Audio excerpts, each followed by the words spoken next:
There is a country where the moment one enemy disappears, another one shows up almost immediately. The leaders do not even pause. A new threat is announced, a new danger is named, and suddenly everyone is united again. This is not a coincidence. This is a system. And what is fascinating is that this pattern shows up again and again across history and across the world. Different countries, different languages, different cultures, but the same psychological playbook running underneath all of it. Once you see it, you cannot unsee it. Today we are going to break down the psychology of why certain countries seem to always need an enemy to function. Not just to win wars, not just to look strong, but to actually hold themselves together as a society. The enemy is not a side effect. It is the engine. And before we go any further, this is not about blaming any one country or any one people. This is about understanding a psychological mechanism that operates at the level of entire nations. It is a collective psychology, and it is one of the most powerful forces in human history. So let us start with the most important question. Why would any country need an enemy to function? The answer comes down to something psychologists call identity cohesion. A group of millions of strangers needs something to organize itself around, and threat is one of the fastest ways to create that organization. Think about it at the individual level first. When you feel threatened, something inside you sharpens. You stop thinking about your personal problems. You stop worrying about the argument you had with your neighbor. You focus on the threat. Nations experience the exact same psychological shift, just at a massive scale. There is a concept in psychology called terror management theory, and it explains a lot of what we are about to talk about. The basic idea is that when humans are reminded of mortality or existential threat, they cling harder to their group identity. They become more loyal, more obedient, more tribal. And here's where it gets really interesting. Leaders throughout history have figured out, whether consciously or not, that keeping people in a mild state of fear is incredibly useful. A population that feels threatened is easier to direct. They ask fewer questions. They accept harder sacrifices. They stay unified. Now, this does not mean every country that has an enemy is manipulating its people. Sometimes the threats are completely real. But what we are looking at today is the pattern where the threat becomes a permanent fixture, where the country cannot seem to function without one. That is where psychology takes over. The psychologist Carl Jung wrote about something called the shadow, which is the part of yourself that you cannot accept, so you project it onto someone else. Countries do this too. The things a nation cannot face about itself, the corruption, the inequality, the failure, get projected outward onto an enemy. That enemy becomes the explanation for everything that goes wrong. Prices are high because of them. Jobs are disappearing because of them. The country is struggling because of them. This is called scapegoating, and it is one of the oldest and most reliable psychological tools in politics anywhere in the world. And here is something that makes this pattern even more durable. Once a country builds an identity around having an enemy, that identity becomes self-reinforcing. The media, the education system, the political speeches, all of them start to revolve around the threat. It becomes baked into the culture itself. Children grow up learning that certain people or certain countries are dangerous. That story gets repeated so many times that it stops feeling like propaganda and starts feeling like common sense. By the time those children are adults, they do not even question it. It is just how the world works to them. And the political system adapts around it too. Leaders who promise to stand up to the enemy rise. Leaders who suggest cooperation or dialogue are called weak or even traitors. The enemy narrative becomes the fastest route to power, and that creates a permanent incentive to keep the enemy narrative alive. Now let us talk about what happens when the enemy disappears, because this is where the psychology gets truly fascinating. You would think that removing the threat would be a relief, and for ordinary people it often is. But for the system built around that threat, it creates a crisis. When the Soviet Union collapsed in 1991, something unexpected happened in certain countries that had organized themselves around opposing it.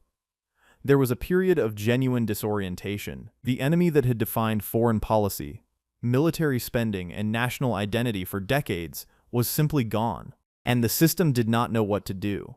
Within a relatively short period, new enemies began to emerge in political discourse. Terrorism, rogue states, rising powers. The specific enemy changed, but the psychological slot that the enemy occupied in the national story stayed exactly the same. because the system needed something to fill that slot, or it would have to restructure itself entirely. This is what psychologists might describe as a structural dependency. The country has not just used the enemy as a tool, it has built its institutions, its budget, its media, and its cultural identity around the existence of that enemy. Getting rid of the enemy would mean dismantling a large part of how the country operates. And that is an almost impossibly difficult thing to do, because it is not just politicians who resist it.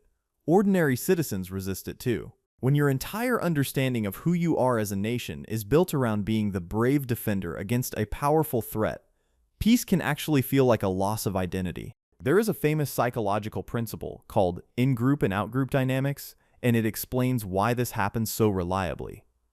Human beings define themselves partly by what they are not. The out-group, the enemy, actually helps the in-group feel more unified, more purposeful, and more special. Remove the out-group and the in-group starts to fracture. And here is the really painful part. Often the fracturing happens along internal lines. When there is no external enemy to focus on, all the internal tensions that were suppressed start to rise to the surface. Class conflicts, ethnic divisions, regional rivalries, political disagreements. The enemy was holding all of that down, and now it floods back in. So the leaders who understand this dynamic, and many of them do understand it even if they never read a psychology textbook, they know that as long as there is an enemy outside, the tensions inside can be managed. The moment that external pressure is removed, they face a much harder and more dangerous political situation. This is why some conflicts that seem like they should have ended decades ago keep going.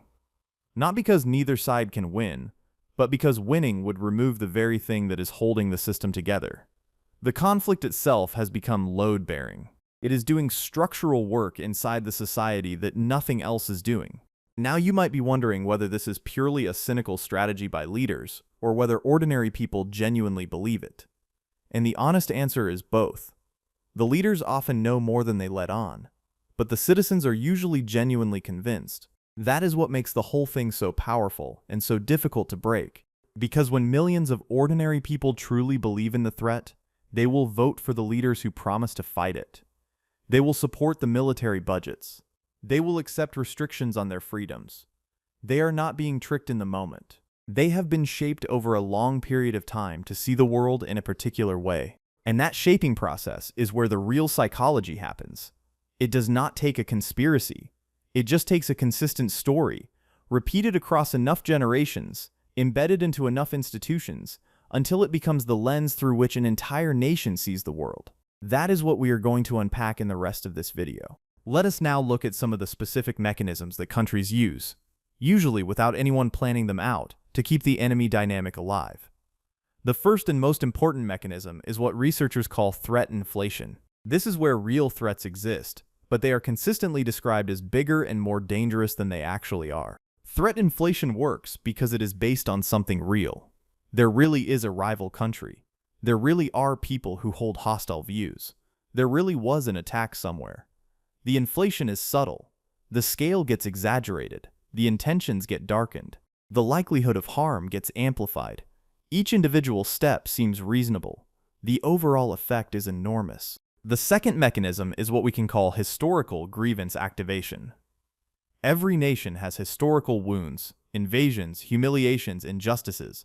Countries that depend on enemy psychology keep those wounds permanently fresh. They are taught in schools, repeated in speeches, commemorated in national holidays.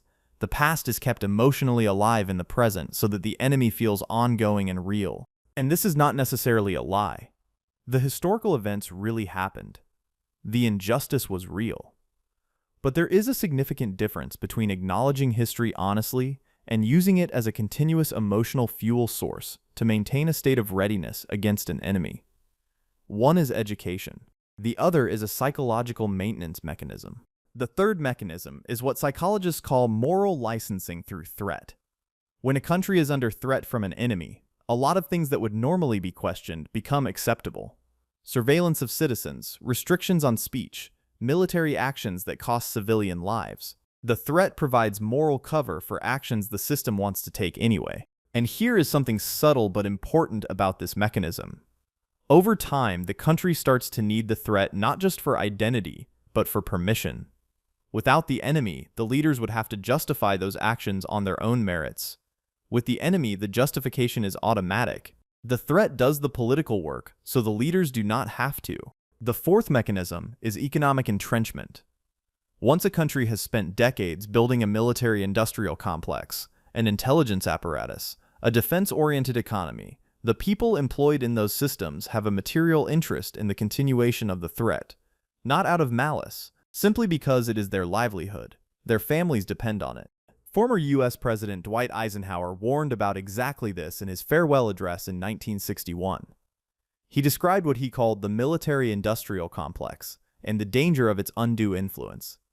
He was not saying the defense industry was evil. He was saying that when enough economic weight sits behind the maintenance of threat, the incentives become very hard to resist. The fifth mechanism is media synchronization.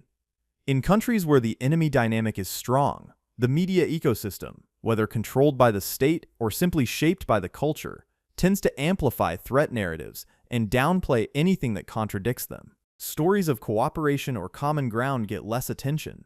Stories of conflict and danger get more. And this happens even without any central coordination. Journalists and editors who grew up in that culture have the same psychological programming as everyone else.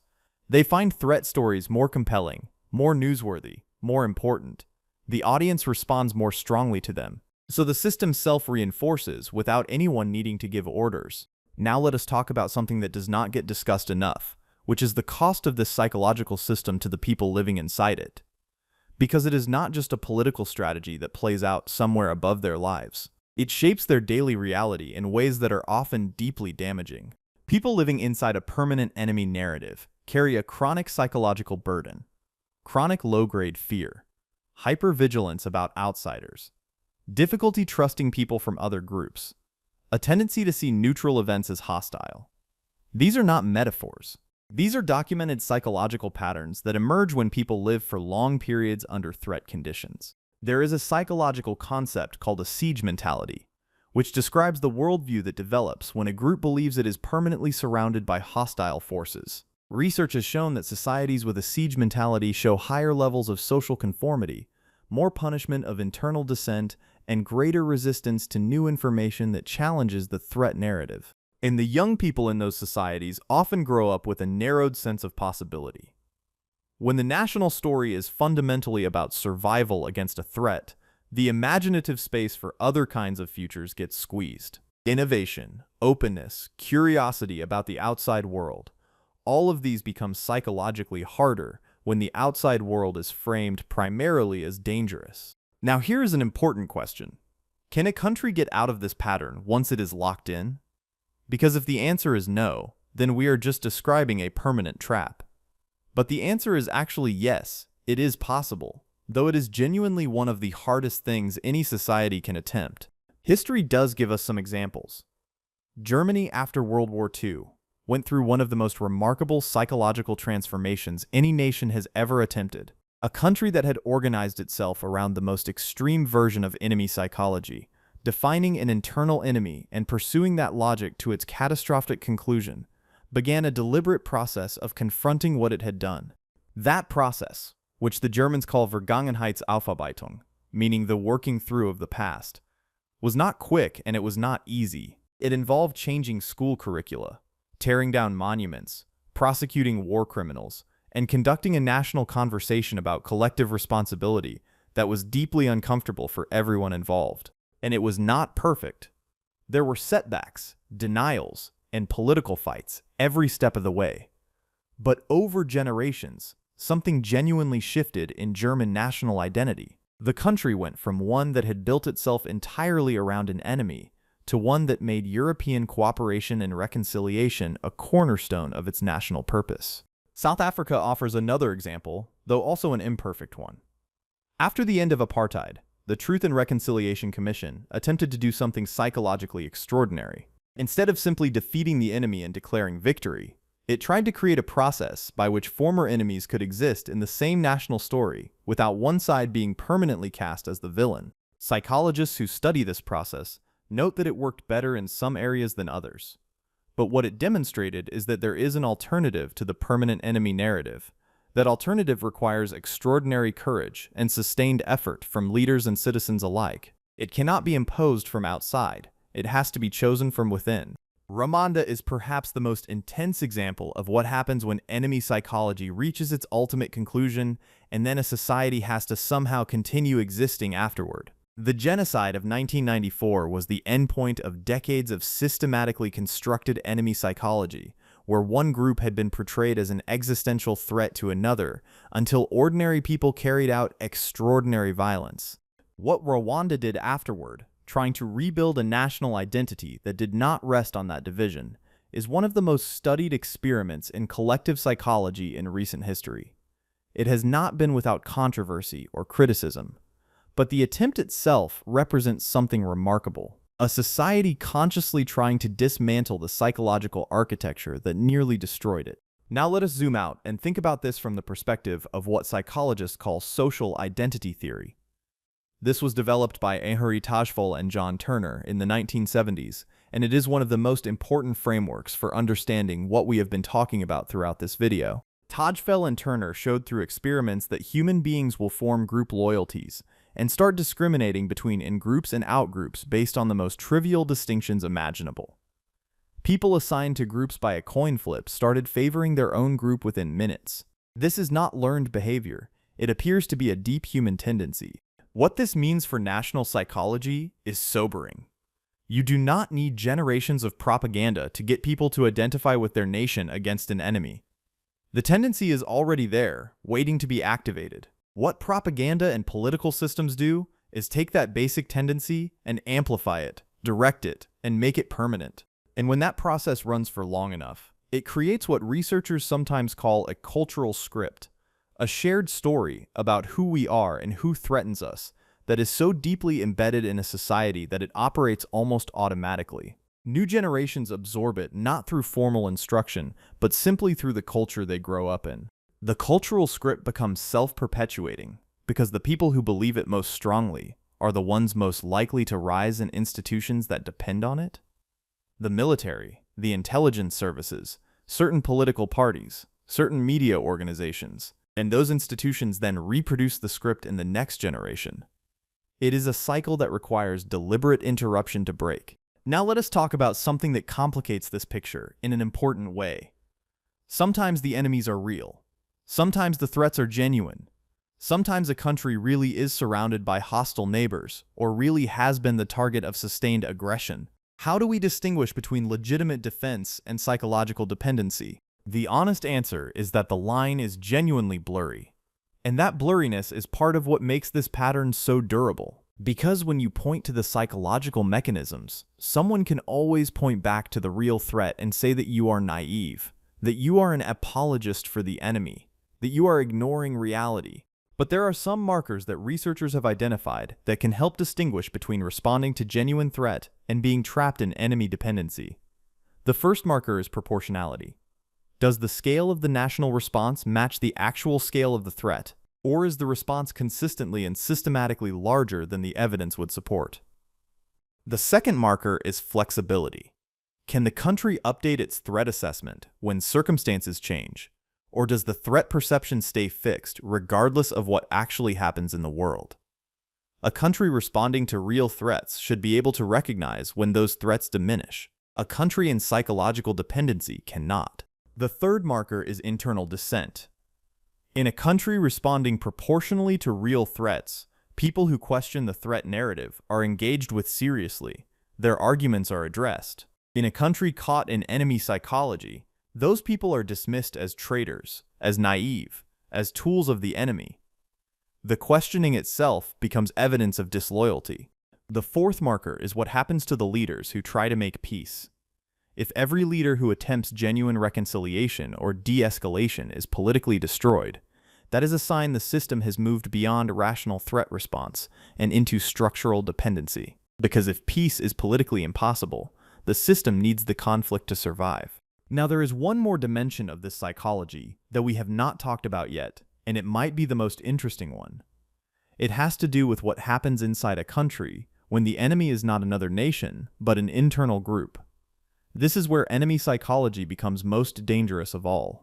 Throughout history, Some of the most destructive uses of enemy psychology have been directed not outward, at foreign nations, but inward, at groups within the country itself. A minority group, a religious community, an ethnic population, an ideological movement. These groups get cast in the role that the foreign enemy usually plays. The psychological mechanics are identical. The group is portrayed as a threat to the nation's survival, values, or way of life. Ordinary members of that group become associated with the worst actions of any individual within it. Historical grievances involving that group are kept constantly fresh and emotionally charged. The group is blamed for national problems, and because the internal enemy is physically present within the country, the threat feels more intimate and more urgent than a foreign rival thousands of miles away. This is partly why internal enemy psychology tends to generate even more intense fear and even more extreme responses than external enemy psychology. The 20th century is full of examples of what happens when this dynamic runs to its conclusion. The consequences are so catastrophic and so well documented that they do not require detailed description here. What matters for our purposes is understanding the psychological process that precedes those conclusions, because that process begins much earlier than most people recognize. It begins with rhetoric, with the slow, consistent framing of a group as alien, as dangerous, as fundamentally incompatible with the nation's identity. It escalates through policy, through legal restrictions, through social exclusion, and it reaches its endpoint through violence. Each stage creates the psychological conditions that make the next stage possible, which is why psychologists and historians who study these patterns argue that the early stages of internal enemy construction deserve to be taken extremely seriously, even when the rhetoric seems exaggerated or unlikely to lead anywhere dangerous. The pattern is too consistent across too many different contexts to dismiss as mere political theater. Now let us bring this back to something a bit more everyday. Because enemy psychology does not only show up in extreme historical cases, it operates in subtler forms in countries that would never describe themselves as being in this pattern. And it is worth being honest about that, because no country is entirely immune. Political campaigns in many democracies routinely use mild forms of enemy psychology. The other party is not just wrong, they are a threat to the country's survival. The other side does not just have different values, they are dangerous. They are corrupt. They are working against the people. This language has become so normalized that we barely notice it. But researchers have documented that this language does have psychological effects on citizens. It raises threat perception, increases in-group loyalty, decreases willingness to engage with people from the other side, and makes compromise feel like betrayal. In other words, the mild version of enemy psychology produces mild versions of the same effects as the extreme version. And when that mild version runs for long enough, when every election becomes an existential crisis, and every political opponent becomes an enemy of the nation, societies can find themselves sliding towards something more serious than they intended. The language shapes the psychology, which shapes the behavior, which creates the reality. This is something that political psychologist Jonathan Haidt and others have written about extensively in the context of political polarization. When societies stop seeing their internal political opponents as misguided fellow citizens and start seeing them as enemies of the nation, the psychological shift is significant and the practical consequences are real. So what does all of this mean for citizens who live inside countries, going through some version of this pattern? Because awareness is one thing, but most people want to know what they can actually do with this understanding. And the honest answer starts with something that is harder than it sounds. The first and most important thing is simply developing the ability to notice when enemy psychology is being activated in your own emotional responses. The feeling of threat, the surge of loyalty, the sense that the other side is not just wrong, but dangerous. These are the emotional signatures of the pattern working on you. Noticing that these feelings are being triggered does not mean the underlying concerns are invalid. It means you can engage with them consciously, rather than being swept along by them automatically. The goal is not to become cynical about your country, or to dismiss all threats as invented. The goal is to be a more conscious participant in your own national psychology. The second thing is developing what researchers call source diversity in how you consume information. When all your news comes from outlets that share a single threat narrative, your understanding of the world narrows in ways that reinforce enemy psychology. Deliberately seeking out different perspectives, including perspectives from the supposed enemy, is psychologically disruptive in a healthy way. And the third thing, which is the hardest of all, is being willing to hold complexity about your own country. Because one of the things that enemy psychology does is make it very difficult to criticize your own group. Criticism feels like betrayal. It feels like helping the enemy. But the ability to criticize your own group is essential to a healthy national psychology. Countries that cannot be honestly self-critical become trapped in their own narratives. They cannot learn from mistakes because admitting mistakes would weaken the national story. They cannot reform corrupt institutions because the institutions are wrapped in national identity. Self-criticism is not disloyalty. It is one of the most important forms of collective intelligence a society can have. Now let us talk about something that is rarely discussed in this context, which is the question of what countries do with their sense of national purpose when they are trying to move away from enemy-based identity. Because identity built on opposition to a threat is psychologically powerful. What replaces it? This is one of the hardest challenges in political psychology. You cannot simply remove a powerful identity anchor without putting something in its place. Nature abhors a vacuum, and so does national psychology. The question is whether that space gets filled with something constructive, or whether a new enemy narrative rushes in to fill it. Historically, the most successful replacements for enemy-based national identity have involved redirecting collective energy toward ambitious shared goals, rather than shared threats. The space race is one example. Not a pure example, since it was also driven by Cold War competition, but it shows that nations can channel enormous collective energy into creation rather than opposition.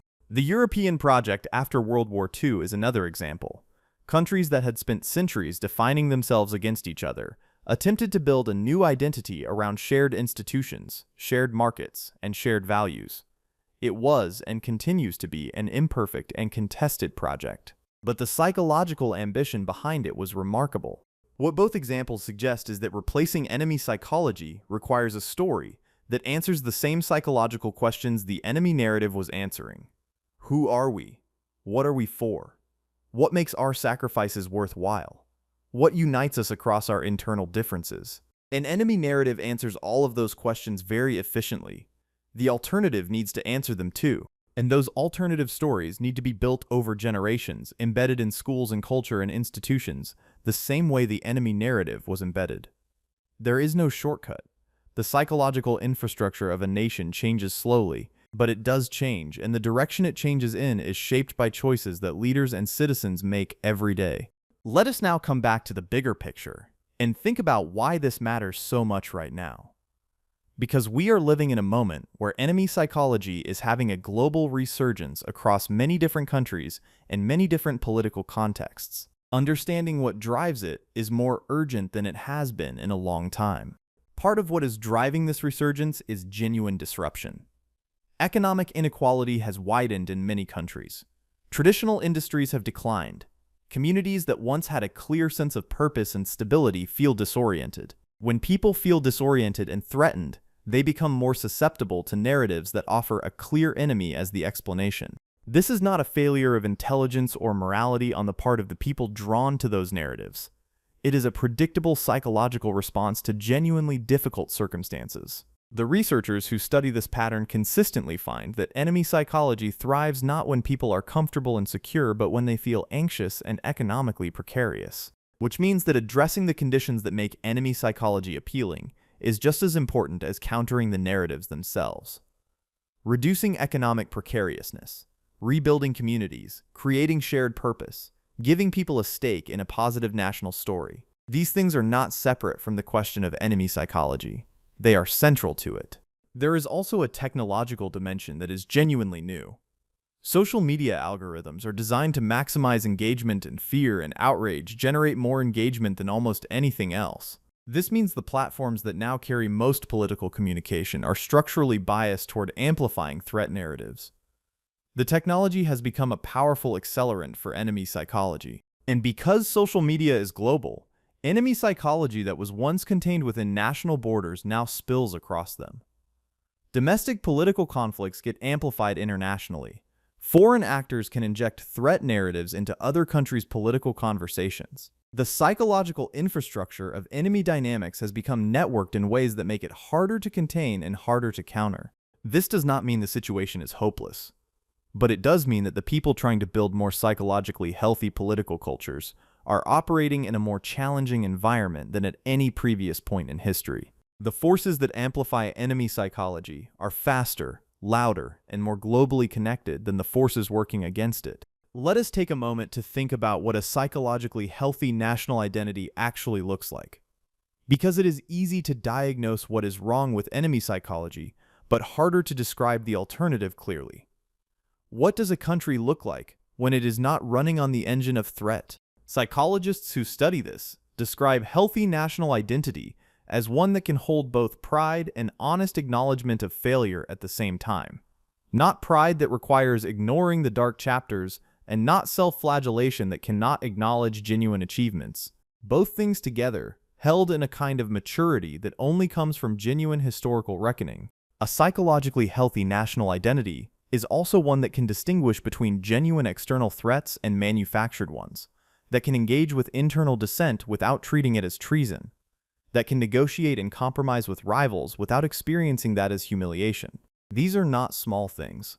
They require a collective psychological security that takes generations to build, and they require leaders who are willing to build that security rather than exploit the insecurity that already exists. Leadership matters enormously in this dynamic.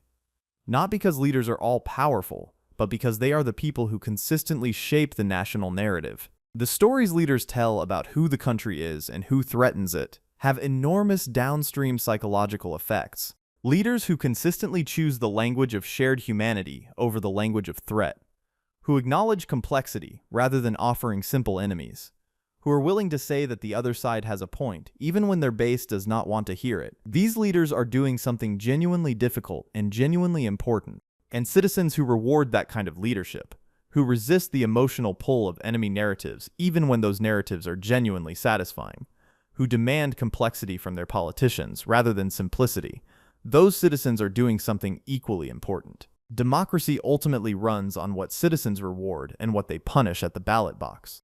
Now, before we wrap up, there is one thing that needs to be said clearly. Everything we have discussed in this video is not an argument for naivety about real threats. Countries face genuine dangers. Borders are violated. Populations are persecuted. Aggression is real. The existence of enemy psychology as a manipulative mechanism does not mean that all claimed threats are invented.